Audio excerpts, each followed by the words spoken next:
అని చెప్పి నైటు పడుకున్న తర్వాత గూడా అసలు నాకు మొత్తం అదే ఫీలింగ్‌లో ఉన్నా నేను. ఇవాళ మార్నింగ్ అది మళ్ళీ నాకు అలాంటిది కావాలి అని చెప్పి మార్నింగ్ ఇవాళ అంటే ఎవ్రీడే 3:30కి లేస్తా నేను మాక్సిమం. 3:30-4 మధ్యనే లేస్తా.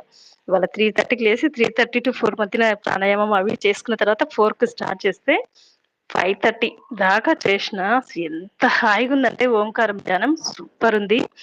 ఇవాళ పూజలో గూడా ఇంకా ఏ మంత్రాలు చదవలే. ఓంకారమే చదివిన 108 టైమ్స్ జపమాల పట్టుకొని అదే ఓంకారమే చదివిన. అసలు ఎంత బావుంది అంటే నా లైఫ్‌లో ఇంక నేను మర్చిపోలేను. మళ్ళీ నాకు మంచి రోజులొచ్చినాయని అనిపిచ్చింది. Thank you so much Guruji.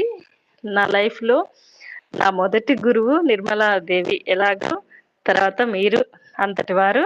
మిమ్మల్ని నా జీవితంలో మర్చిపోలేను. ఇంతే స్వామి. థాంక్ యూ సో మచ్ హ్మ్. స్వామి.